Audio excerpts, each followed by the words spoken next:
Assalamualaikum warahmatullahi wabarakatuh. Alhamdulillah alladzi bi ni'matihi tatimmus shalihat. Segala puji bagi Allah Jalla Jalaluh yang karena nikmatnya kebaikan-kebaikan menjadi sempurna, amal-amal soleh bisa terlaksana. Dan yang terindah buat ana pada malam ini, ana bisa berjumpa dengan antum semua di tempat ini. Dan khususnya dengan Ustadz Abdullah Zain hafizahullahu ta'ala. Dan Ustadz Zaid Susanto. Mana Ustadz Zaid? Masya Allah. Ini dua orang ini sohib kita dulu di Madinah jemaah. Jadi sohib makan bareng, duduk bareng, ngaji bareng. Dan ternyata Masya Allah mereka pulang kampung duluan dan memberikan manfaat yang besar buat masyarakat dan bangsa di negeri kita ini. Semoga Allah memberikan taufik dan penjagaannya kepada ustadz-ustadz kita. Allahumma salli wa sallim wa zid wa barik wa an'im ala sayyidina wa maulana wa qurrati a'yunina Muhammad wa ala alihi wa ashabihi ajma'in. Ya Allah, semoga rahmatmu, semoga salammu, semoga berkahmu, semoga segala kebaikanmu Engkau tambahkan untuk hamba kekasihmu, untuk baginda Nabi kita Muhammad sallallahu alaihi wasallam, untuk manusia terindah yang pernah menginjakkan kakinya di muka bumi ini. Untuk baginda Nabi kita yang beliau telah menetapkan untuk kita semua tempat perjumpaan kita. Ntar lagi kita akan bicara tentang beriman dengan hari akhir. Ana kadangkala sering melihat di beberapa gedung-gedung besar ada tulisan, apa di sana tulisannya? Tempat titik berkumpul. Apa? Poin? Master point. Betul, master point. Ini ada meeting point. Apa lagi? Assembly point. Apa artinya? Zona kumpul. Masya Allah. Zona kumpul. Rasulullah SAW mengatakan kepada kita, Ana faratukum fil haud. Aku menanti kalian di telaganya. Di situ tempat berkumpul kita bersama Rasulullah SAW. Semoga kita bisa melihat, memandang wajah Nabi SAW dan mendapatkan syafaat beliau SAW. Semoga salawat itu bersambung untuk keluarga beliau, untuk istri-istri beliau, untuk putra-putri beliau, dan untuk seluruh sahabat Nabi. Semoga Allah meridhai kita bersama mereka. Amma ba'd. Jamaah rahimakumullah. Berbincang tentang rukun iman. Mungkin sebagian di antara kita menganggapnya remeh. Seakan-akan itu pelajaran ketika kita masih kecil, pelajaran tatkala kita masih SD, dan kita sudah lulus dari SD, tidak pernah berjumpa lagi dengan pelajaran tentang rukun iman. Padahal kalau kita membuka Al-Quranul Karim dari awal sampai akhir, kita tidak akan pernah jauh dari rukun-rukun iman ini. Berbincang tentang Allah Jalla Jalaluh.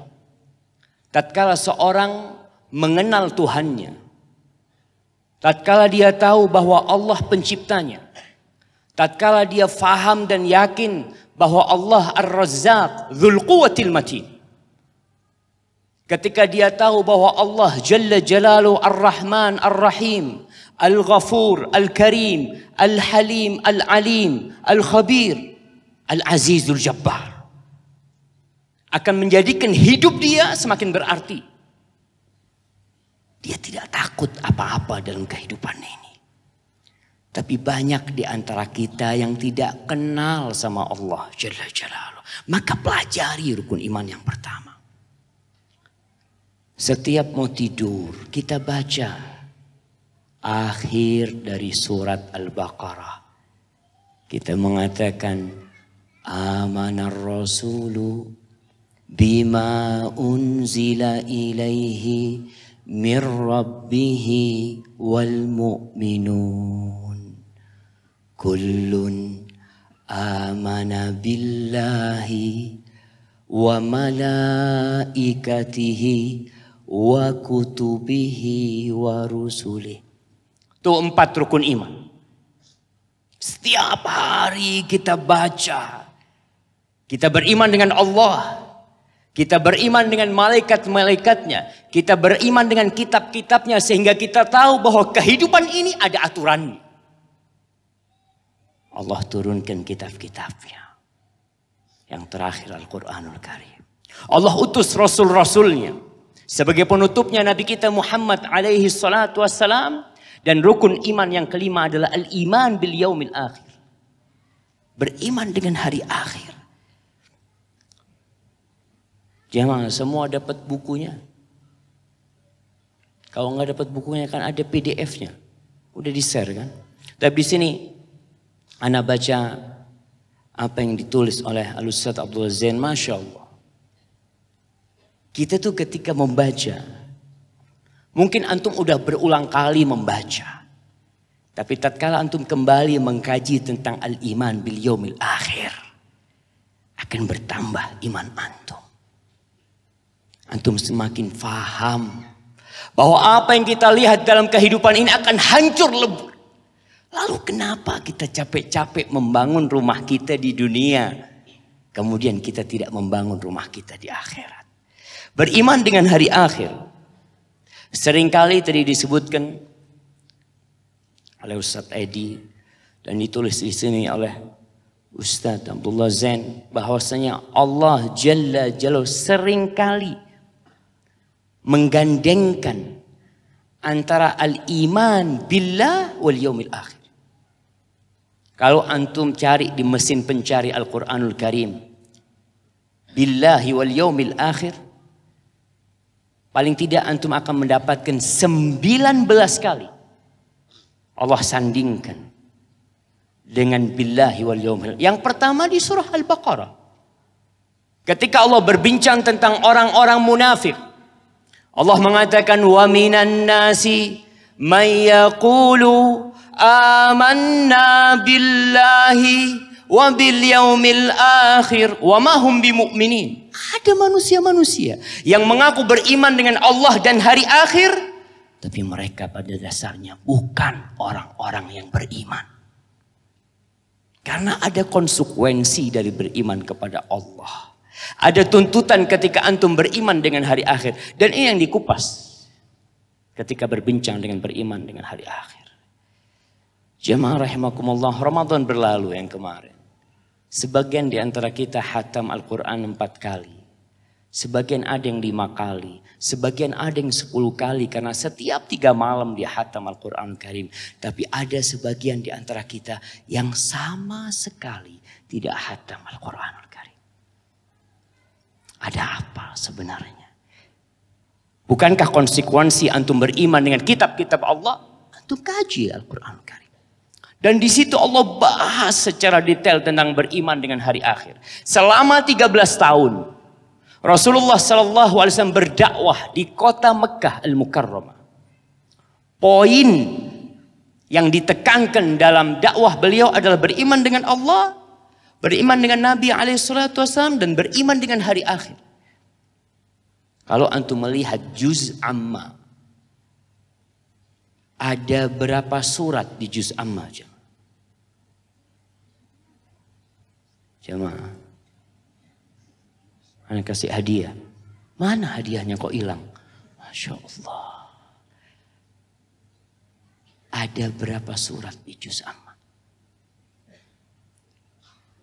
Nah, 30 6 surat. Ana juga nggak tahu sebenarnya. Ustaz Abdul Zain berapa jumlahnya Ustaz Abdul Zain? Betul. Sama nggak tahu kita. Betul antum. Pokoknya antum betul kasih hadiahnya. Ana nggak tahu. Habis ini Ana cek, San. Yang merasa benar kasih hadiah. Baik, nanti dicek. Siapa yang mau ngecek? Yang ngecek anak kasih hadiah. Yang mengecek kebenaran. Naam, fadal. Betul, Masya Allah. Baik, pertanyaan selanjutnya. Kasih hadiah juga. 36 surat. Dari 36 surat, berapa surat yang turun di Madinah?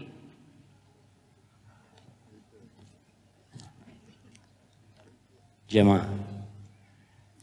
Supaya kita tahu bahwa selama 13 tahun Rasul SAW berdakwah, yang ditekankan itu beriman dengan hari akhir salah satunya. Antum coba baca. Dari awal amma yatasaalun anin naba'il azim. Apa yang mereka pertanyakan sebenarnya? Tentang sebuah berita yang sangat dahsyat. Tentang hari kebangkitan. Allah bercerita tentang surga, Allah bercerita tentang neraka. Fa idza ja'atit tammatul kubra. Tentang kiamat. Fa idza ja'atis sakha. Allah berbicara tentang idza zulzilatil ardu zilzalaha. Al-qari'atu mal qari'ah. Allah berbicara tentang al-hutamah. Allah berbicara tentang ara'aital ladzi yukadzibu biddin. Tuh. Berbicara tentang hari akhir. Ada apa sebenarnya? Baik, berapa surat yang diturunkan di Madinah? Atau surat apa aja? Gimana? Juz 30 itu 37 surat. Berarti salah tadi, balikin hadiahnya. Yang bilang 36. Nah, ya balikin. Masya Allah, salah ternyata jawabannya jemaah. Betul 37 jemaah. Mana yang ngecek lagi? Hah? 114 dikurangi 78. Surat terakhir 114. Surat pertama 30 78. 36 berarti gimana tuh? Masya Allah, ada khilaf di sini jemaah. Ya kita. Oh, paling belakang, Taib. 37 kurang 1. 37. Ya, lihat 78-nya dihitung jamaah. Ya, balikin hadiahnya, Bang. Mana hadiah? Nah, Masya Allah. Tapi nggak apa-apa lah, kesian lah. Antum kasih hadiah yang baru lah. Nah, masa hadiah kan nggak boleh diambil lagi katanya. Nah, sahih. Afan-afan Bang Afif. Masya Allah. Taib jamaah. Masya Allah. Itu hadiahnya bukan buat anak-anak. Oh, nggak ada lagi, Masya Allah. Itu kantong. Masya Allah, iya kasih antum, Masya Allah. Masya Allah. Mau kena? Ya buat bininya, nggak apa-apa, kasihkan ke bini. Baik, alhamdulillah jamaah. Ya, dari 37 surat, ada yang angkat tangan lagi, kenapa? Masya Allah, surat apa aja? Al-Bayyinah. Al-Bayyinah. Al-Ma'un, An-Nasr. Betul jamaah. Kayaknya yang Al-Ma'un bukan, Bang. Coba dilihat lagi, tapi nggak apa-apa lah, kasih hadiah. Ada 3 surat yang jelas. Salah satunya An-Nasr yang disebutkan tadi, dan Al-Bayyinah diturunkan di kota Madinah Al-Munawwarah. Kembali kepada pembahasan al-iman kepada hari akhir. Di dalam hadis-hadis Nabi SAW, Nabi seringkali ketika memotivasi umat untuk beramal, diingatkan dengan Allah dan diingatkan dengan hari akhir. Seperti hadis yang disebutkan, "Man kana yu'minu billahi wal yaumil akhir fala yu'dhi jarahu." Barang siapa yang beriman dengan Allah dan hari akhir, jangan mengganggu tetangganya. Tadi anak diantar sohib ke airport dari Jakarta. Dia cerita, Ustaz, anak kepingin Ustadz bikin ceramah Ustaz. Tentang dosa-dosa yang dianggap biasa kata dia. Anak mau contohnya apa? Contohnya Ustaz, buang sampah sembarangan. Sebagian orang itu naik motor, berhenti di jembatan, Uang kresek. Seret. Merasa tidak berdosa dia. Berapa orang yang dia ganggu dengan sampah yang dia buang. Tetangga-tetangga rumahnya kebanjiran, ternyata dia penyebabnya. Ketika dia beriman dengan Allah, bahwa Allah melihat apa yang dia lakukan. Dia beriman kepada hari akhir, bahwa di situ akan ada pembalasan atas apa yang dia lakukan. Dia tidak akan melakukan itu, jamaah. Tapi itu tidak hadir. Sebagian orang, kata dia, Ustaz, kita lihat sebagian orang parkir di pinggir jalan. Orang di belakangnya akhirnya jadi macet. Terganggu orang-orang di sana. Dia merasa itu nggak dosa. Wallahi jamaah. Sebaliknya. Ketika ada sesuatu yang mengganggu di jalan. Kemudian antum pindah. Antum buang. Dengan keyakinan Allah melihat antum. Dan Allah akan memberikan balasan dari apa yang antum lakukan. Wallahi dunia ini akan menjadi indah. Nggak akan ada lagi yang parkir sembarangan di pinggir jalan yang mengganggu tetangganya. Kenapa dia beriman dengan Allah dan hari akhir? Ada sebagian orang yang Masya Allah. Di depan rumahnya, di pinggir jalan nih. Dikasih batu. Supaya nggak parkir tetangganya di sana. Kenapa sih? Ketika dia beriman dengan Allah dan hari akhir, silahkan parkir. Ada orang yang punya lahan kosong. Dia parkir lahan kosong itu karena banyak orang parkir di lahan itu. Kenapa? Apa yang menyebabkan engkau memagarnya? Apa ada yang berkurang dari hartamu? Nggak ada, orang parkir di sana, dia dapat pahala. Di sini beriman dengan hari akhir yang memotivasi dia untuk beramal. Coba kita baca surat Al-Ma'un. Ketika Allah mengatakan, ara'aital ladzi yukadzibu biddin. Apakah engkau melihat bagaimana pendapatmu dengan orang yang mendustakan yaumuddin, hari pembalasan, hari hisab, hari akhir. Fadzalikal ladzi yad'ul yatim. Ini orang tidak peduli dengan anak yatim, menghardik anak yatim. Wala yahuddu ala ta'amil miskin. Berbagi dengan orang miskin dia nggak mau. Fawailul lil musallin. Celaka buat orang-orang yang sholat. Sholat tapi celaka. Alladzina hum an salatihim sahun. Alladzina hum yura'un. Ini orang sholat. Tapi lalai dengan sholatnya. Rukunnya nggak diperhatikan. Syaratnya nggak diperhatikan. Yang penting sholat, kata dia. Alladzina hum yura'un. Riya. Di sini ketika seorang imannya lemah dengan Allah. Dia berharap pujian dari manusia. Apa manfaat yang akan dia dapat dari manusia kalau seluruh penduduk bumi ini memuji dia. Dan Allah murka sama dia. Wa yamna'unal ma'un.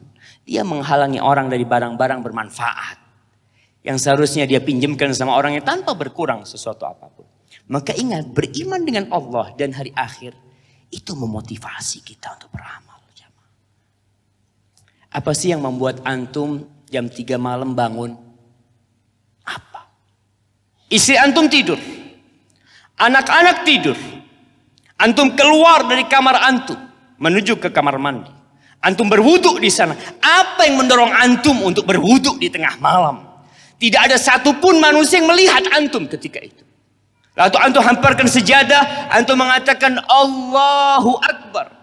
Antum tahu bahwa apa yang antum lakukan akan antum dapatkan balasannya. Ini beriman dengan Allah dan hari akhir. Antum tidak akan malas beribadah. Antum akan terus melakukan ibadah. Tidak perlu ada orang yang memuji. Wa man kana yu'minu billahi wal yawmil akhir falyukrim dhaifahu. Yang beriman dengan Allah dan hari akhir, hendaklah dia menghormati tamunya. Yang beriman dengan Allah dan hari akhir, hendaklah berkata yang baik atau diam. Dan ini yang seharusnya kita lakukan sekarang. Karena pemerintah kita kewalahan dengan banyaknya hoax atau hoax. Semua orang nulis. Memang di antara tanda-tanda kiamat itu intisyarul qalam. Pena itu menyebar kemana-mana. Dulu orang menulis di dinding. Sekarang sudah berkurang yang nulis di dinding. Tapi mereka menulis di dinding Facebooknya. Dia tulis. Falyaqul khair. Hendaklah dia berucap yang baik atau diam. Apa yang mendorong antum untuk mengomentari satu tulisan dengan komentar yang positif? Iman dengan Allah dan hari akhir. Antum tahu apa yang antum tulis bakal ana dapatkan kelak pada hari kiamat. Apa makna beriman dengan hari akhir? Beriman dengan hari akhir maknanya adalah meyakini dan mengakui setiap kejadian setelah kematian.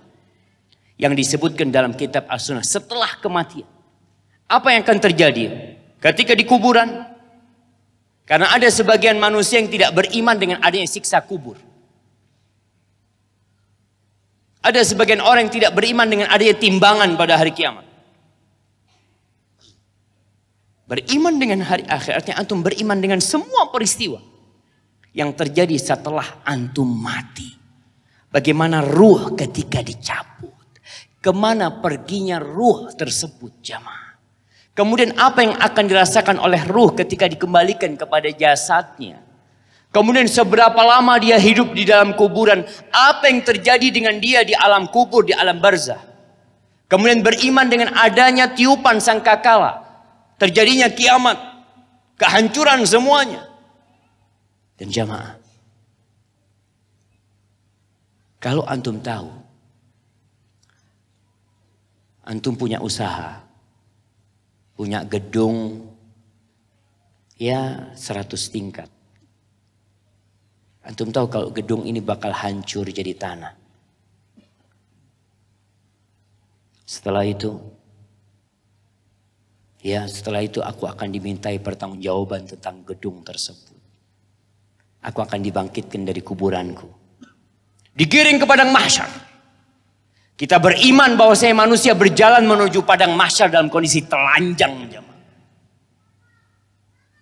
Kemudian di situ ada telaga Nabi alaihissalam.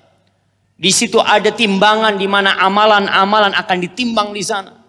Kemudian di situ ada pembagian rapot.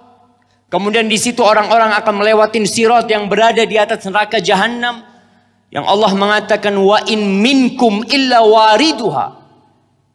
Kana ala rabbika hatman maqdiya. Percaya bahwa anak akan melewati sirat. Ada sebagian yang enggak percaya. Enggak ada itu sirat. Setelah situ ada surga, ada neraka. Kadangkala kita mendengar ucapan. Ya ana sedih. Kadangkala datang ke kampus kita, ada orang-orang yang memberikan penyuluhan. Lalu dia sampaikan tentang surga dan neraka. Muslim. Yang mengatakan ada orang-orang yang berbicara tentang surga, di situ ada bidadari. Emangnya ada yang sudah pernah ke sana? Wallahi jamaah. Kita mengetahui bahwasanya pendidikan tentang rukun iman ini sangat lemah sekali. Yang ada di negeri kita. Kalau seorang muslim tidak mencari di luar bangku sekolahan. Wallahi dia tidak akan beriman dengan Allah dan hari akhir. Dengan keimanan yang seharusnya dia imani. Makanya kajian seperti ini perlu kita hadir. Nanti dikaji lagi. Karena Allah terus berulang kali Allah sebutkan. Tadi tuh di 37 surat di juz amma Allah ulangi tentang hari kiamat. Terus diulangi. Ceritakan tentang surga lagi. Diceritakan tentang neraka lagi. Terus agar orang beriman. Maka ingat beriman dengan hari akhir. Maknanya kita beriman dengan segala sesuatu yang terjadi setelah kematian.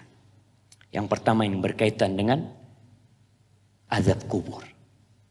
Pertanyaan dalam kuburan. Ketika kita beriman, kita bakal ditanya di kuburan nanti. Antum siapkan jawabannya. Mungkin antum mengatakan insya Allah udah bisa jawab. Kan 3 pertanyaan. Apa aja jamaah? Man rabbuk Allah. Man nabiyuk Muhammad sallallahu alaihi wasallam. Terus mati Islam selesai udah. Udah pergi malaikat mungkar nakir kalau anda jawab seperti itu. Wallahi jamaah. di dunia ini. Berapa banyak orang yang merubah BAP? BAP? Iya. Ketika awal dia ditangkap sama polisi, kemudian dia bikin laporan di sana. Dia bikin laporan dalam kondisi tertekan, ketakutan dia. Ada sebagian orang ditanya, kamu dari mana? Ditanya, ana dari mana ya? Orang yang takut gak akan bisa menjawab. Bagaimana antum sendirian di sana, jemaah? Malaikat mungkar dan nakir disebutkan aswadan, bagaimana bentuknya hitam. Dia mengeruk itu kuburan dengan giginya. Kemudian dia sampai kepada jasad dan roh kita di sana. Kemudian dia bertanya kepada kita, man rabbuk? Kalau orang yang beriman dan keimanan dia didasari atas ilmu, bukan ikut-ikutan. Kebanyakan di negeri kita terus terang banyak orang yang imannya ikut-ikutan. Dan sebagian orang itu aliran kepercayaan. Tapi karena nggak boleh mencantumkan di KTP-nya kepercayaan, terpaksa ditulis Islam. Kalau nggak salah MK sudah mengesahkan bahwasanya boleh orang menulis di KTP-nya kepercayaan. Di situ akan nampak nanti jemaah. Oh, ternyata fulan memang bukan orang Islam selama ini. Ada orang yang ikut-ikutan Islam. Sholatnya ikut-ikutan. Di bulan Ramadan kita lihat. Ada orang yang puasa. Antum kenapa puasa? Ya apa Ustaz?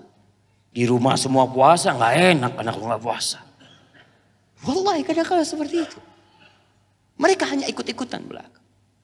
Orang yang beriman, dia akan menjawab Rabbi Allah. Ditanya agamanya apa, dinil Islam. Ditanya tentang itu orang yang diutus kepada kalian, jawabannya huwa Rasulullah SAW. Dia tanya tentang ilmunya, dengan tentang ilmu dia menjawab qara'tu kitab Allah. Aku membaca. Lihat, orang ini bakal ditanya wa ma ilmuka? Apa yang engkau ketahui ilmu tentang orang ini, tentang Rasulullah SAW? Tentang agama ini, tentang Allah Jalla Jalaluh. Apa yang kau ketahui? Apa jawab orang ini? Qara'tu kitab Allah. Aku membaca kitab Allah. Ini sumber ilmu jemaah. Antum sudah berapa kali menghatamkan Al-Quran dengan artinya jemaah? Berapa kali? Ada orang yang umur 50 tahun belum selesai menghatamkan Quran dengan artinya. Padahal selama dia kuliah 4 tahun, Masya Allah, kitab-kitab itu dia habisi semuanya. Dia baca semuanya. Qurannya nggak dibaca. Dia mengatakan, aku beriman dengan Al-Quranul Karim. Aku percaya dengan apa yang ada di dalamnya. Dan ini seorang yang beriman. Adapun orang-orang munafik, ketika dia ditanya, man rabbuk? Man nabiyuk, ma dinuk, sami'tu an-nas yaqulun faqultu. Jawaban dia la adri, aku nggak tahu. Tapi aku dengar orang, mereka mengatakan bahwasanya nabinya Muhammad SAW. Bahwasanya Tuhannya Allah. Dengar. Ya, aku mengatakan apa yang mereka katakan. Yaqul faqul. Bukan beriman dia enggak. Hanya mengikuti ucapan. Itu akan terjadi di alam kubur. Dan kita harus yakin jamaah. Kalau mau berbicara tentang dalil-dalil tentang azab kubur. Banyak kali Allah sebutkan dalam Al-Quran Al-Karim. Isyarat-isyarat bahwasanya akan ada azab kubur. Di sini disebutkan yang ada di surat Taubah. Ayat 101 Allah mengatakan. Sanu'adzibuhum marratain. Thumma yuradduna ila azabin azim. Tentang orang-orang munafikin. Kata Allah, kami akan mengazab mereka 2 kali. Kemudian mereka akan dikembalikan kepada azab yang besar. 2 kali di mana? 1 di dunia, 1 di alam kubur. Setelah dibangkitkan mereka akan dimasukkan kepada azab yang pedih. Akan ada azab yang itu. Ana punya paman rahimahullahu ta'ala. Ketika ana pulang dari pesantren. Dia tanya sama ana, Syafiq percaya dengan azab kubur? Dia seperti itu bertanya. Ana ngomong percaya. Gimana di azab kubur? Kan belum ada hisab. Kan azab itu setelah hitung-hitungan nantinya. Gimana menurut antum jemaah? Oh, iya juga ya, Masya Allah. Ketika kita tidak punya keimanan yang kuat, nggak punya ilmu, kita akan terbawa dengan syubhat-syubhat yang ditebarkan oleh mereka. Maka jangan sembarangan belajar. Antum salah berguru, ada ustadz mengatakan, kita itu harus beriman dengan Al-Quran. Hadis ini kan banyak yang dhaif. Iya benar juga. Tahu dari mana antum hadis dhaif sama yang sahih? Dibohong-bohongin sama ustadz nanti. Hati-hati jamaah. Anak punya paman tidak beriman dengan azab kubur. Karena dia punya guru mengatakan nggak ada azab kubur. Dia bawakan syubhat-syubhatnya. Coba dibaca. Allah Jalla Jalla berfirman di surat Al-Mu'min atau surat Ghafir ayat 45-46 tentang Fir'aun.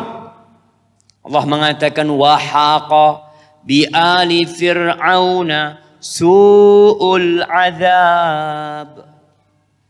Fir'aun beserta kaumnya dikepung oleh azab yang sangat buruk.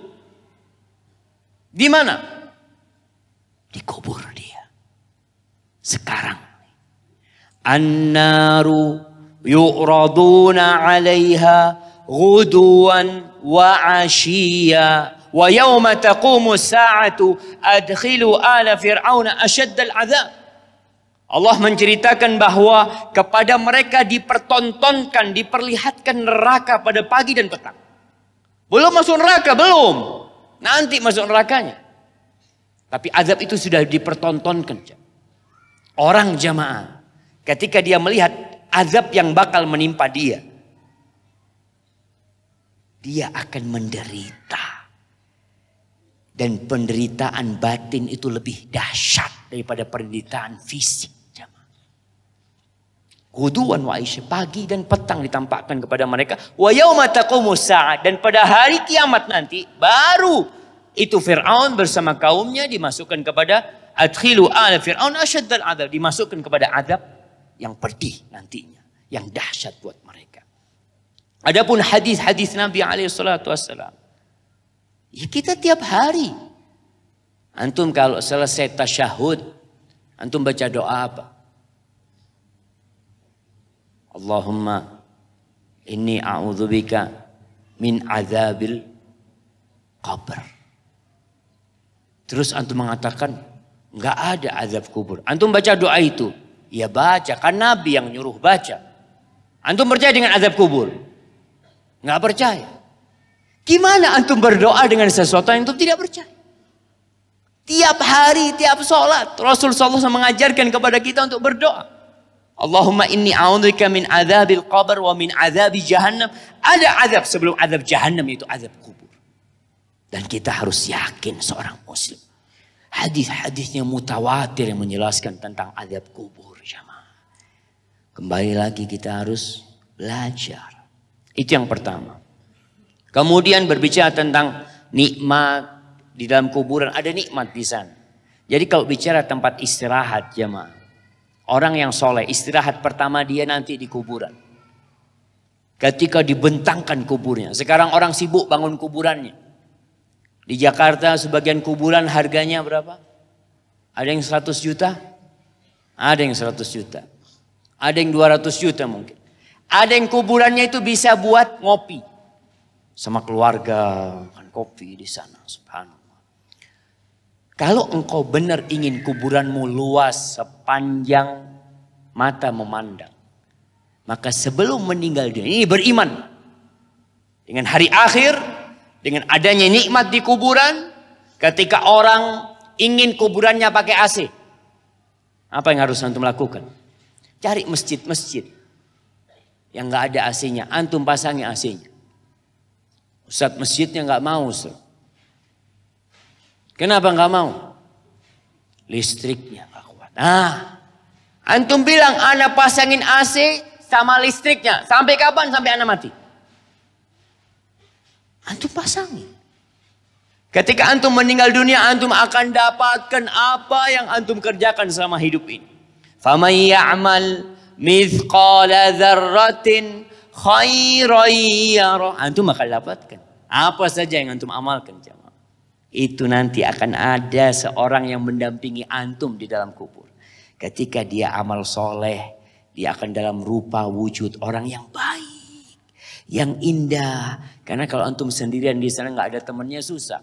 Keluarga biar mereka pulang semuanya, harta-harta biar dibagi, tapi antum sudah cukup amalannya. Maka kita beriman dengan adanya nikmat di kuburan dan azab di kuburan. Yang kedua, meyakini adanya hari kebangkitan. Andai kata kita mati selesai urusannya, kematian itu kan menjadi tempat istirahat. Tapi akan ada pertanyaan, akan ada kebangkitan. Dan itu yang berulang kali Allah sebutkan. Tentang bagaimana kebangkitan itu. Allah menceritakan kerusakan alam ini. Coba antum baca. Idza sama'un fatarat wa idzal kawakibun tatharat. Wa idzal biharu fujirat wa idzal quburu bu'tsirat. Itu yang namanya langit ini akan terpecah nantinya. Kokoh bangunan langit ini akan terpecah nantinya. Antum akan melihat bagaimana gunung-gunung itu meletus, bagaimana lautan itu diluapkan, dihidupkan, dan bagaimana yang di dalam kubur itu dibangkitkan. Itu akan terjadi. Dan ketika itu antum akan mempertanggungjawabkan semua amalan antum. Dan kalau antum lihat bagaimana proses kebangkitan itu. Ada orang-orang yang mendustakan hari kebangkitan. Wailun yawma idzil lil mukadzibin alladzina yukadzibuna biyaumiddin wa ma yukadzibu bihi illa kullu mu'tadin asim. Celaka tuh buat orang-orang yang mendustakan adanya hari kebangkitan, adanya hari pembalasan. Mereka adalah pelaku-pelaku dosa. Ketika dia memiliki iman kepada hari akhir, beriman dengan adanya pembalasan, dia akan jauh dari kemaksiatan. Paling tidak kalau berbuat dosa, dia kembali kepada Allah minta ampun. Proses kebangkitan itu Allah jelaskan dalam Al-Quranul Karim. Allah contohkan dalam Al-Quran dengan turunnya hujan. Bagaimana sebuah bumi yang gersang, Allah turunkan hujan, kemudian tiba-tiba bumi itu menjadi hijau. Biji-bijian itu tumbuh keluar, menjadi pohon yang rindang. Di dalam sebuah hadis, Rasulullah SAW menjelaskan tentang proses dibangkitkannya manusia. Beliau mengatakan alaihi salatu dalam hadis yang panjang, "Tsumma yunzilullah minas sama'i ma'an." Kemudian Allah turunkan dari langit setelah semuanya hancur. Orang-orang musyrikin banyak yang gak beriman dengan hari akhir. Bahkan sebagian di antara mereka itu bawa tulang, dihancurkan di depan Nabi SAW. Sambil bertanya dia, siapa yang bisa menghidupkan tulang yang sudah hancur ini? Siapa? Gak percaya mereka. Masa tulang yang sudah hancur akan dihidupkan kembali? Maka dijelaskan bahwa akan ada. Bagaimana prosesnya disebutkan. Allah turunkan dari langit air. Fayanbutuna kama yanbutul baqlu. Laisa minal insani syai'un illa yabla. Maka manusia yang sudah mati itu akan tumbuh. Seperti tumbuhnya sayur-sayuran. Atau biji-bijian. Antum pernah melihat toge. Atau melihat kacang hijau. Kita bisa lihat lah. Kacang hijau ditaruh, antum lihat prosesnya bagaimana dia menjadi pohon nanti. Seperti itu jamaah. Kita akan tumbuh. Nabi SAW menjelaskan bahwasanya semua jasad manusia akan hancur. Kecuali satu tulang. Yaitu tulang ekor yang kecil. Wallahi walaupun manusia itu dibakar, akan ada satu tulang dari dia atau sesuatu dari tubuhnya yang tidak akan hilang. Dari sana Allah akan membangkitkan kita. Mungkin ada yang mati dimakan buaya. Ada yang mati dimakan ikan hiu. Kita lihat mungkin orang-orang yang mati di Danau Toba di sana. Bagaimana proses kebangkitannya? Sama. Akan Allah turunkan hujan nanti. Bahkan disebutkan hujannya itu seperti mani. Lengket. Kamani rijal.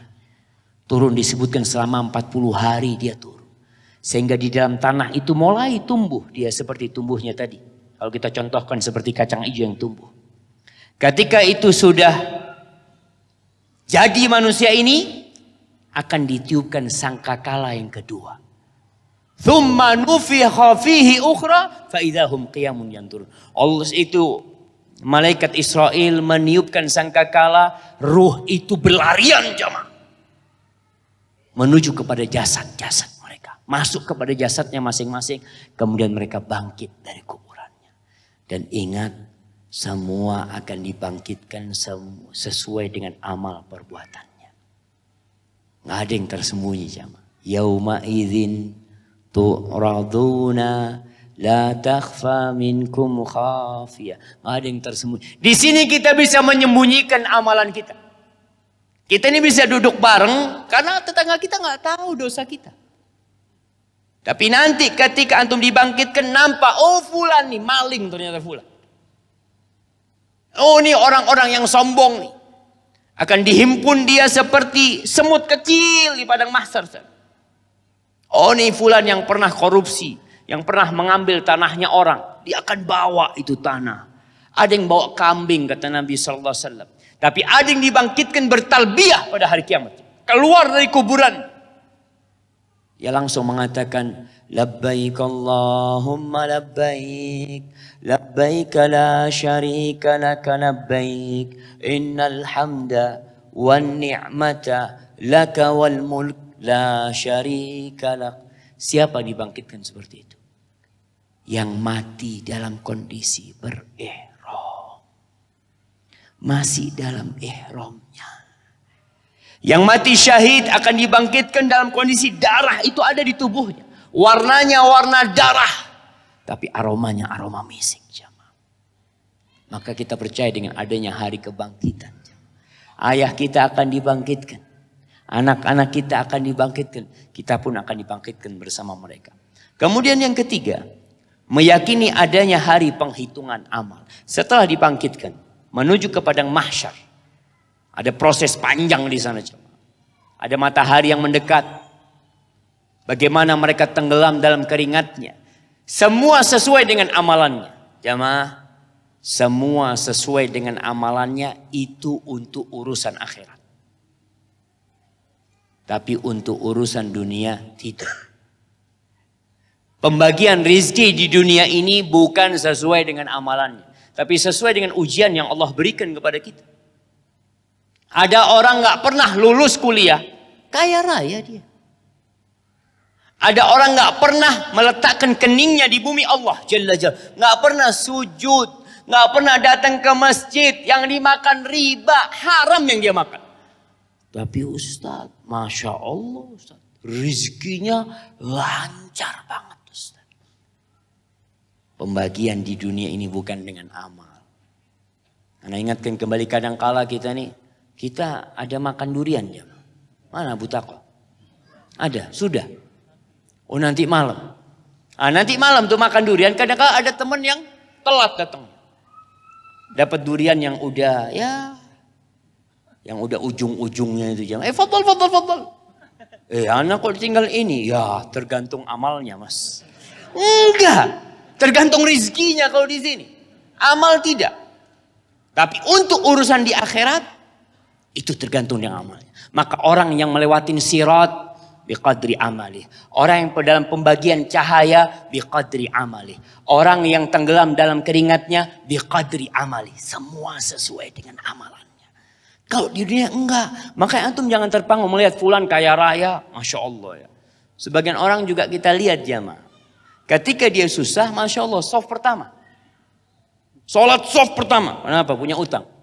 Utangnya lunas, soft kedua. Usahanya lancar, Masya Allah, soft ketiga. Buka cabang usahanya, masbuk. Kita lihat sebagian orang seperti itu.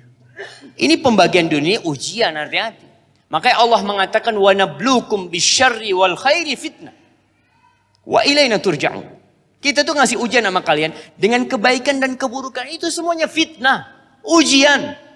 Yang dikasih kekayaan, kita ini kadang-kala kalau susah baru ngomong, ana diuji Ustaz. Iya.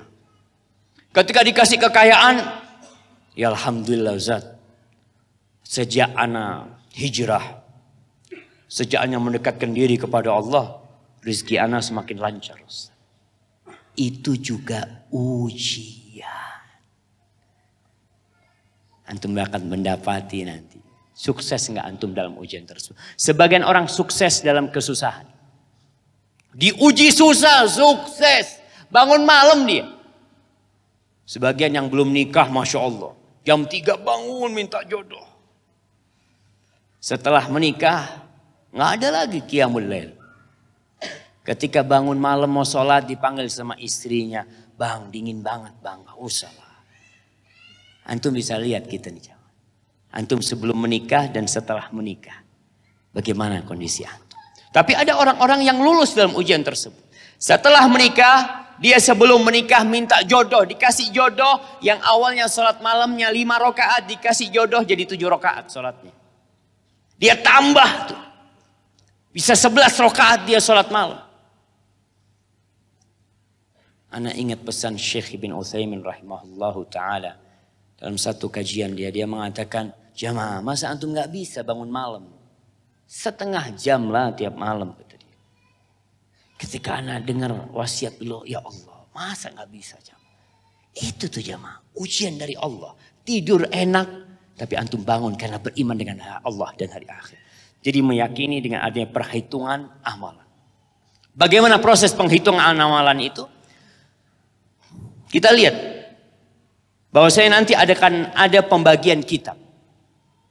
Allah mengatakan fa amma man utiya kitabahu biyaminihi fasawfa yuhasabu hisaban yasira. Kalau antum mendapatkan kitab antum dengan tangan kanan antum, ketika itu antum akan dihisab dengan hisab yang mudah. Hanya ditanya-tanya sama Allah, dilihat ditunjukkan amalannya, lalu diampuni dosa sama Allah. Dan proses itu di padang mahsyar. Ada 3 lokasi di padang mahsyar yang antum tidak akan kenal sama istri antum. Antum akan lupa sama bapak dan ibu antum. Sebutkan. Jamaah. Ada 3 tempat. Ibu-ibu. Ada mic-nya ibu-ibu? Ayo silakan ibu-ibu. Ada 3 tempat yang ibu akan lupa sama suaminya.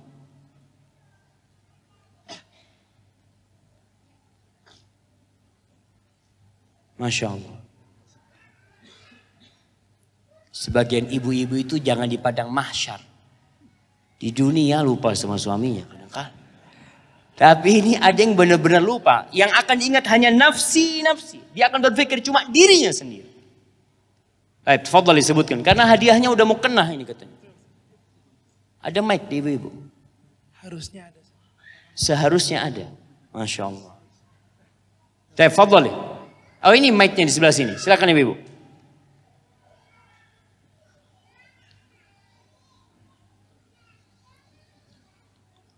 Nah.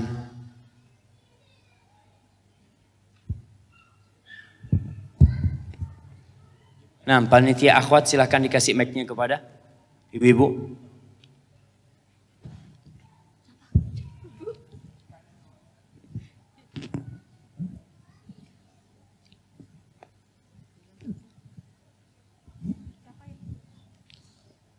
Nah, sebutkan di 3 tempat kita tidak akan ingat dengan siapa-siapa.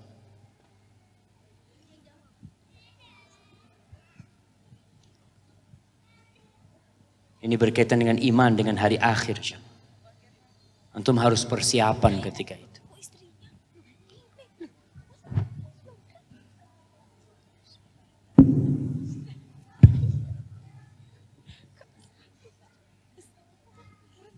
Nah, tafadhali.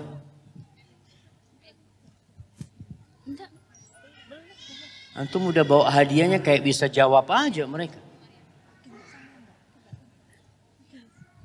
Tafadhali ibu. Bismillah. Yang pertama padang mahsyar, kedua sirat, ketiga. Yang pertama padang mahsyar. Semuanya itu kejadian di padang mahsyar.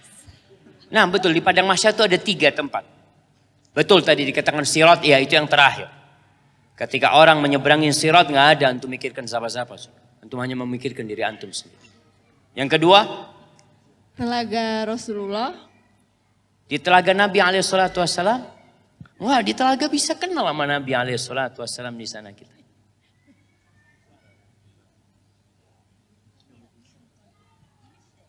Sebentar Ustadz cari catatan dulu. Masya Allah. Ini cari catatan dulu katanya. Pembagian rapot, mizan sama sirat Ustadz. Masya Allah, barakallahu fiik. Nah, kasih hadiahnya tuh. Nah, di 3 tempat itu kita tidak akan ingat dengan siapa-siapa. Sama bapak antum baik. Yang pertama, ketika pembagian rapot.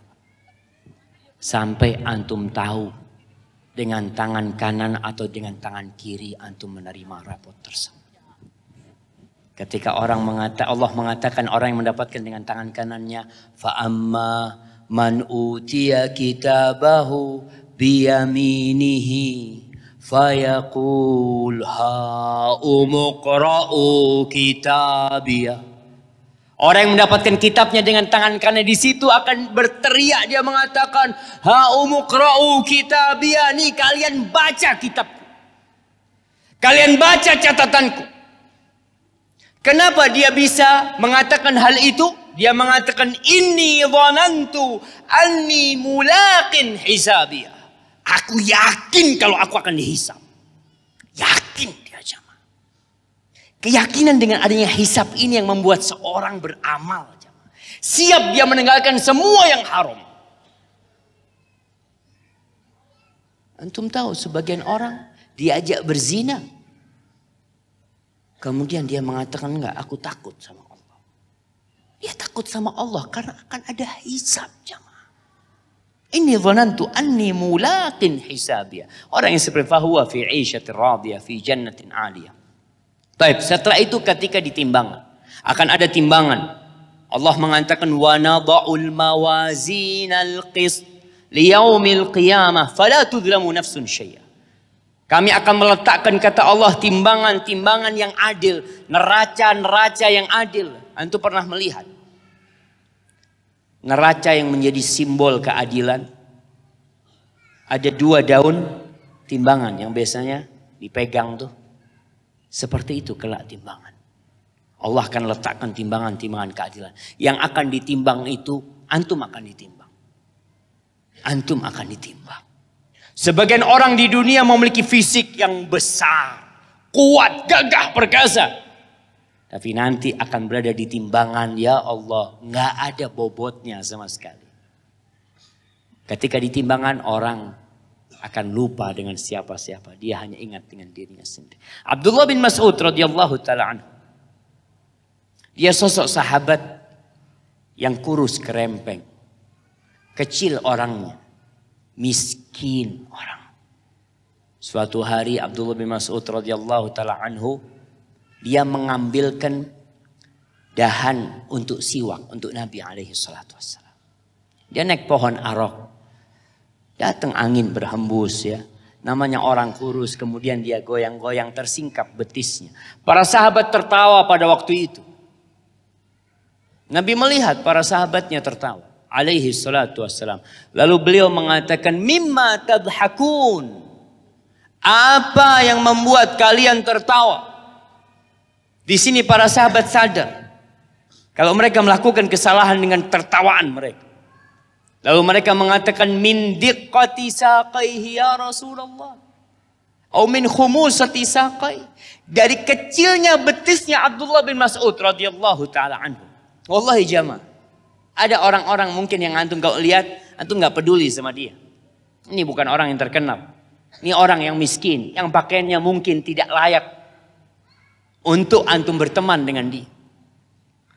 Ketika Rasul SAW melihat nih para sahabat memandang orang dengan dunia, menilai orang dengan dunia, dengan penampilan, dengan pakaian, dengan jam, dengan mobil yang dia pakai mungkin. Ketika Nabi SAW melihat para sahabat menilai Abdullah bin Mas'ud dengan kakinya, apa kata beliau? Lahuma fil mizan athqalu min jabal Uhud. Kalian tahu, betisnya Abdullah bin Mas'ud itu kelak ditimbangan lebih berat daripada gunung Uhud jamaah. Wallahi jamaah, antum bakal ditimbang. Apa yang antum kerjakan dengan kaki antum? Sebagian orang kuat olahraga. 1 jam dia olahraga. Dia fitness. Berdiri sholat. 15 menit udah gak kuat. Kenapa? Karena untuk olahraga dia cari dunia. Dia ingin menampilkan dirinya yang sehat. Yang gagah.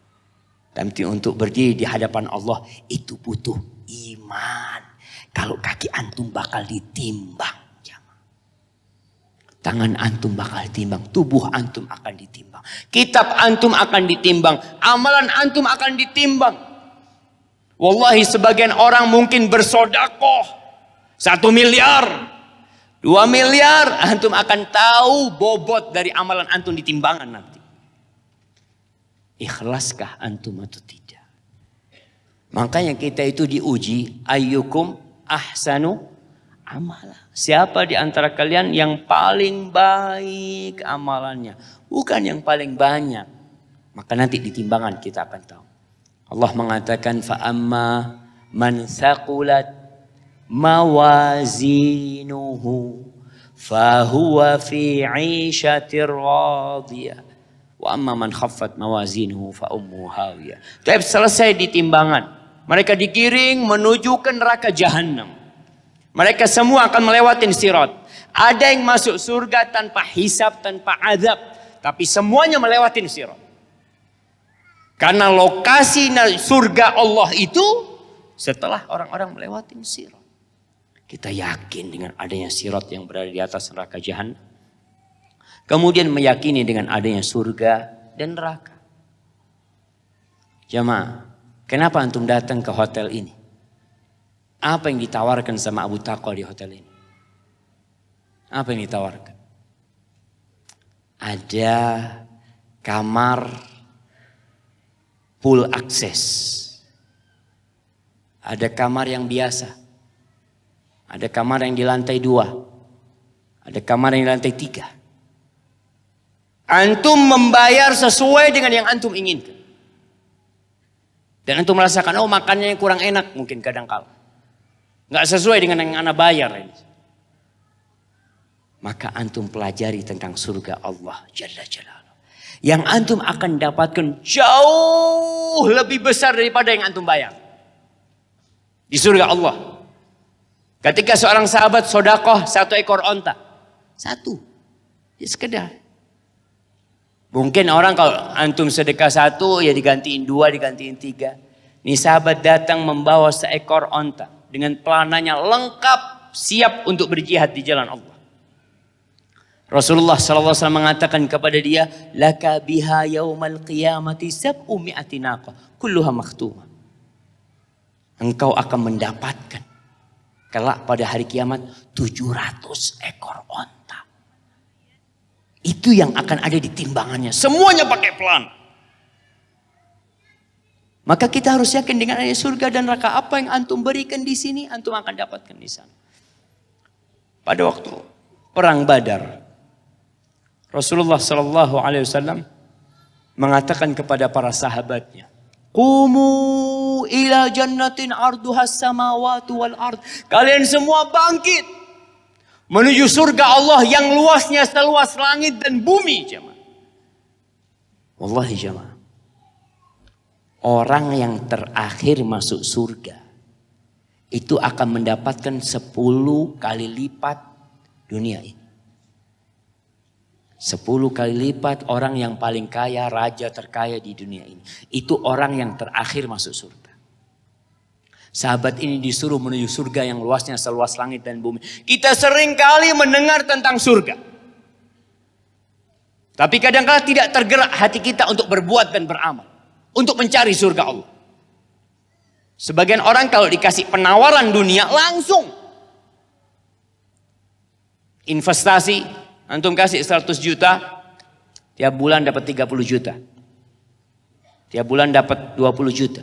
Kita tertarik. Antum dikasih investasi, antum investasi, dapat apa nak? Dapat surga Allah Jalla Jalaluh. Mau nggak antum investasi? Dapat surga Allah. Wallahi berat. Nih sahabat Nabi ketika mendengar ucapan Rasul sallallahu alaihi wasallam, ada yang namanya Umair bin Humam Al-Ansari. Ya Rasulullah, jannatun arduha samawati wal ard. Yang engkau tawarkan ini surga yang luasnya seluas langit dan bumi? Kata Nabi alaihi salatu, na'am. Apa kata Umair bin Humam? Bakhil. Kata dia, ya Allah, kata dia, seperti itu luasnya. Lalu Nabi bertanya kepada Umair, kenapa engkau mengatakan bakhil? Enggak Rasulullah SAW. Aku hanya berharap bisa menjadi penghuni surga. Lalu Rasulullah SAW mengatakan, anta min ahliha, engkau termasuk penghuni surga. Umar mendapatkan ucapan ini, dia langsung siap-siap. Dia keluarkan beberapa butir kurma untuk dia makan. Supaya dia kuat ketika berjihad. Ketika dia mulai makan butiran-butiran kurma itu, dia mengatakan kepada dirinya, la in ishtu hatta akula hadhihi tamarat la hiya hayatun tawilah. Kalau aku hidup sampai menghabiskan kurma ini, itu kehidupan yang panjang, kata dia. Dia lemparkan kurma itu, dia lari ke medan perang. Dan dia tewas di jalan Allah Jalla Jalaluh. Iman dengan surga yang menyebabkan dia melakukan itu. Abu Dahdah, seorang sahabat Nabi. Pernah di Madinah terjadi keributan. Ada salah satu anak Ansor yang punya satu pohon kurma. Yang pohon kurmanya ini bukan milik dia sebenarnya. Milik tetangganya di kebun itu. Tapi karena masuk ke tanahnya, mintalah si anak ini supaya dikasihkan kepada dia. Dipanggil sama Nabi SAW. Sudahlah kata Nabi SAW, kasihkan kepada dia. A'tih laka nakhlatun fil jannah. Engkau akan mendapatkan satu pohon kurma di surga. Satu pohon kurma di surga. Tapi sahabat yang satunya ini sayang sama pohon kurma itu. Enggak, Rasulullah SAW. Ya dengan banyak alasan akhirnya dia tidak mau. Ketika itu Abu Dahdah mendengar. Lalu dia bertanya kepada Rasulullah. Ya Rasulullah, la in ishtaraitu nakhlatahu. Kalau aku beli itu pohon kurmanya, apakah tetap tawaranmu bagi aku satu pohon kurma di surga? Satu pohon kurma di surga. Kata Rasulullah, nah. Didatengin nih orang sama Abu Dahdah yang punya satu pohon kurma itu. Afwan, antum tahu nggak sama kebun ana? Disebutkan kebun Abu Dahdah ini memiliki 600 pohon kurma. 600 pohon kurma. Dia mengatakan kepada orang, ya siapa yang nggak mau? Sudah, aku beli. Satu pohon ambil kau itu. 600 pohon kurma itu ambil kau semua. Mau. Akhirnya dia datang kepada istrinya. Istrinya lagi ada di dalam kebun situ. Disebutkan dalam riwayat, Abu Dahdah tidak masuk kepada kebunnya. Dia memanggil istrinya dari luar. Ya Ummah Dahdah. Ya Ummah Dahdah. Ummah Dahdah keluar kata dia. Keluar kata. Laqad bi'naha binakhlatin fil jannah. Kita sudah jual kebun ini dengan satu pohon kurma di surga. Keluar sudah. Apa kata istrinya? Robihal bai Abu Dahdah. Robihal bai. Pembelianmu itu menguntungkan sekali. Keluar dari sana. Lalu dia datang kepada Rasul. Ya Rasulullah, udah Nabi. Itu pohon kurma sudah aku beli. Sudah, silahkan kamu taruh di mana. Maka diberikan kepada dia. Apa yang mendorong Abu Dahdah melakukan itu jamaah? Beriman dengan adanya surga. Paman Anas bin Malik, Haram bin Milhan. Ketika dia diutus dengan kelompok orang-orang yang pandai membaca Al-Quran Al-Karim. Kemudian dibunuh, 70 sahabat Nabi dibunuh. Haram bin Milhan ini ditusuk dengan tombak dari punggung. Sampai tombak itu keluar. Dan darah itu memuncat di dalam dia. Dia ambil itu darah sambil mengatakan, Fustu wa Rabbil Ka'bah. Fustu wa Rabbil Ka'bah. Aku menang demi Rabbul Ka'bah. Aku menang, aku sukses kata dia. Yang bunuh bingung jemaah. Ini mati bilang menang. Gimana dia? Di sini seorang beriman. Dia tahu kehidupan ini akan berakhir jemaah. Cepat atau lambat. Tapi dia mendapatkan mati syahid di jalan Allah Jalla Jalal. Akhirnya yang membunuh masuk Islam. Dia melihat keajaiban di diri para sahabat Nabi.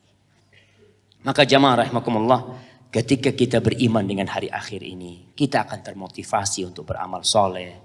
Kita akan takut untuk melakukan dosa dan kemaksiatan. Kita akan terhibur saat kurang kenikmatan. Udahlah. Ketika antum mungkin merasa, ya Allah Ustaz, anak kok susah hidup anak Ustaz ya. Anak udah jatuh ketimpa tangga Ustaz. Anak punya istri sakit. Anak di PHK. Entahlah apa yang harus anak lakukan. Ketika antum beriman dengan hari akhir, ya tenang. Sudah, ini bakal ditinggalkan. Ini cuma ujian dari Allah Jalla Jalal. Kemudian ketika kita beriman dengan hari akhir jamaah. Tujuan hidup antum jelas. Kita semua sedang berjalan menuju kepada arah kematian. Semuanya berjalan. Tinggal nunggu waktu. Umur umat Nabi Muhammad SAW berapa? 60 sampai 70. Tadi anak ketemu dengan bapak. Yang umurnya 80. Mana yang umurnya 80 ke atas? Masya Allah, kasih hadiah. Antum kasih apa? Mukena. Masya Allah. Gimana umur 80 dikasih mukena sama antum? Nggak apa-apa, hadiahkan kepada siapapun. Masya Allah. Fadl, kasih kepada bapak. Masya Allah. Ini langka jemaah. Kata Rasul SAW, a'maru ummati baina 60 wa 70 wa aqalluhum man yajuzu dhalik. Umur umatku itu antara 60 sampai 70. Sedikit yang lewat. Yang lewat sedikit. Maka kita yang sudah di atas umur 40 tahun siap-siap. Kita tuh kalau buah ya udah kuning-kuning tuh. Udah siap dipanen. Maka persiapkan amalan antum jamaah. Dan ikhlaskan ketika beramal lillahi ta'ala. Hadza wallahu a'lam bishawab. Itu yang bisa Anda sampaikan. Antum bisa baca sambil tiduran. Di waktu Anda lihat yang ditulis oleh Ustaz Abdul Zain. Begitu indah sekali agar kita semakin yakin. Dengan adanya hari kebangkitan. Dan kita juga semakin termotivasi untuk beramal. Hadza wallahu a'lam bishawab. Waktu Anda tinggal 7 menit. Hah? Kita manfaatkan untuk tanya jawab. Tafadhol. Baik Bapak Ibu sekalian, 7 menit terakhir untuk mempersingkat waktu. Kami persilahkan untuk penanya dari Bapak-Bapak satu dan dari ibu-ibunya satu mungkin ya. Taib, untuk Bapak yang di tengah ya. Boleh kembali sebutkan nama dan asal ya, mungkin biar Ustadz juga kenal. Assalamualaikum Ustadz. Pertanyaan Ana ini adalah terkait dengan materi yang nama saya Adrianto dari Jakarta. Pertanyaan saya terkait dengan yang sempat dibawakan oleh Ustadz Zaid Susanto. Tapi karena antum ada di sana terpaksa Ana tanya. Ada Ustadz Zaid, tenang mic-nya Ana kasihkan kepada beliau. Mana mic-nya, kasih Ustadz Zaid. Nah, fadhal. Ya Ustadz, jadi begini. Percaya kepada Rasulullah sebagian dari iman kita. Dan Rasulullah terakhir itu adalah menerima wahyu dari Allah. Bisa dijelaskan kepada kami di sini tentang dalil Quran maupun hadis bahwa selesai wahyu itu. Jadi tidak ada lagi orang yang mengklaim menerima wahyu. Tetapi dilalahnya kita temui ikhwan kita di luar juga ada sebagian yang meyakini bahkan mengimani adanya wahyu kepada tokoh mereka, kepada ulama mereka, sampai bahkan mereka mengimaninya. Mereka melakukannya dan mengakui sebagai bagian daripada syariatnya. Anda nggak perlu sebut siapa mereka itu, tapi paling tidak itu banyak sekali. Nah, bagaimana sikap kita? Jadi pertanyaan yang pertama tadi adalah tentang dalil itu, tentang selesai, stopnya wahyu tersebut. Kemudian yang kedua, bagaimana sikap kita Ahlus Sunnah wal Jamaah terhadap ikhwan kita yang di luar sana, yang mereka juga mengklaim dengan semua dalil-dalil mereka tentang itu. Padahal mereka mendapatkannya itu katanya dari wahyu kepada tokoh mereka. Dalam tidur, dalam mimpi atau apapun bentuknya. Demikian dari kami. Assalamualaikum warahmatullahi wabarakatuh. Barakallahu fikum. Fadhal Ustadz Zaid. Fadhal, mana mic-nya? Kasih ke Ustadz Zaid. Serius nih Ustadz. Serius Anda, nu main-main pikirnya anak. Ada Ustadz Z di situ. Masya Allah. Alhamdulillah dengan banyaknya Ustadz ini nggak terlalu capek bang. Ya Allah, Ustaz. Bismillahirrahmanirrahim. Jazakallah khair Ustaz Syafiq. Barakallahu fiq. Tadi sudah terjadi kesepakatan Antara siapa ini? antara jamaah dan Jamaah antum. Iya semuanya. Ketika awal pembukaan saya bilang semua pertanyaan akan dilimpahkan kepada Ustadz Abdullah Zain dan Ustadz Syafiq. Khalas. Barakallahu. Kayaknya anak nggak pernah sepakat seperti itu jamaah. Nggak bisa ini. Makanya. Masya Allah. Makanya ketika kita sudah sepakat tinggal antum sekarang. Fadhal. Masya Allah, Masya Allah. Allahu Akbar. Ini tawadu'nya Ustadz Zaid Susanto. Masya Allah. Jazakallah khair Ustaz. Taib. Anda ini baru cari-cari dalilnya jamaah. Allah sebutkan di surat Al-Ahzab. Ayat 40. Jadi kalau bicara ada orang-orang yang mengklaim adanya Nabi setelah Nabi Muhammad SAW. Awal yang muncul dulu itu di masa Nabi SAW namanya Musailamah Al-Kazzab. Dia sudah mengklaim kalau dia mendapatkan wahyu. Kemudian nanti ada di Yaman Al-Aswad Al-Ansi, sama dia mengklaim dirinya mendapatkan wahyu. Kemudian ada lagi di Kufah yang mengklaim dirinya mendapatkan wahyu.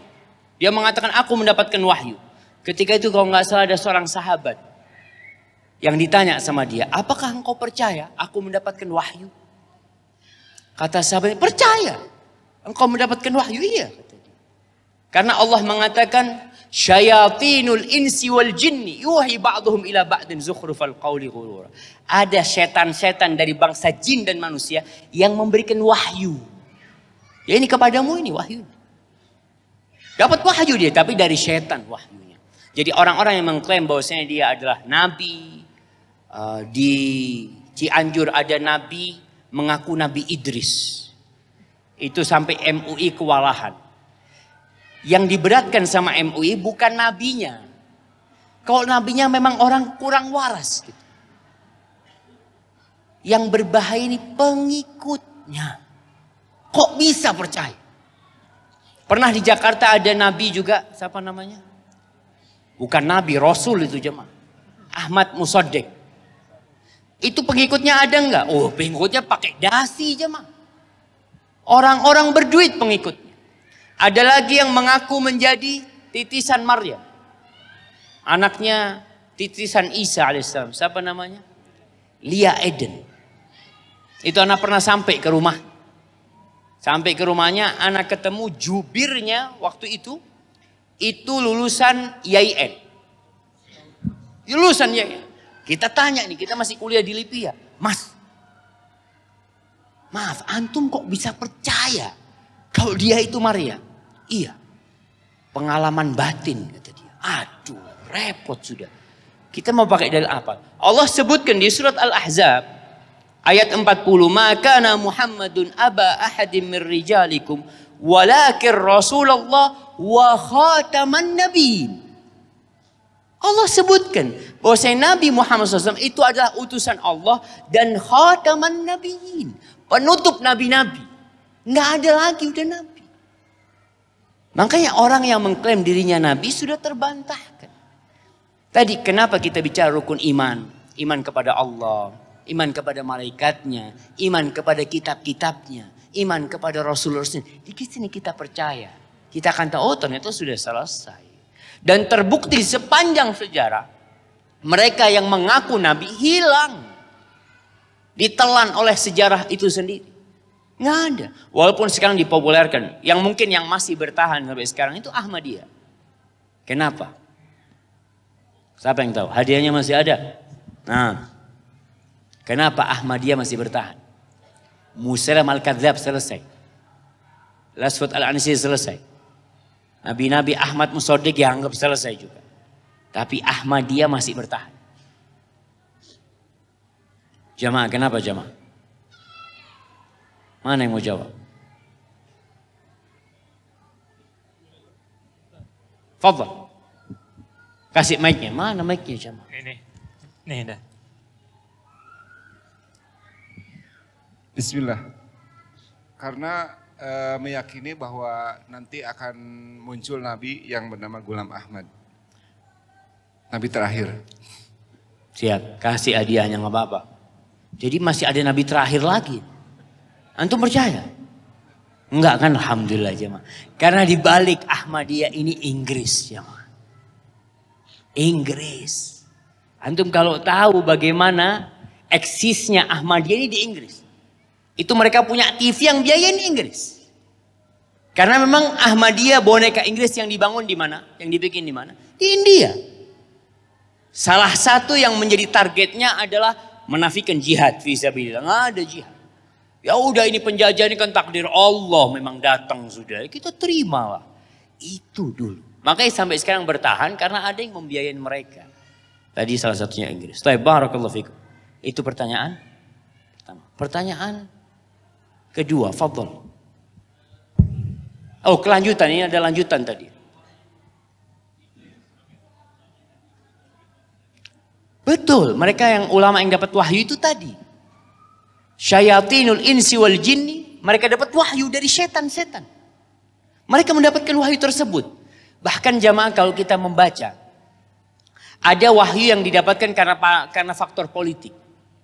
Jadi dulu ada Daulatul Murabitin yang ada di Tunis, Maroko sana itu.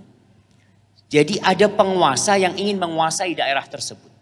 Maka dia kirim satu orang ini yang ditebarkan di masyarakat yang dia nggak tahu apa-apa.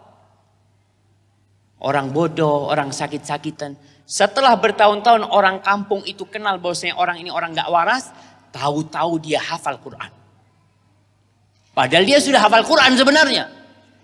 Tapi ini ingin supaya orang ini ya diikutin oleh masyarakat. Kalau dia dapat wahyu, dia mendapatkan ya ilham dari Allah.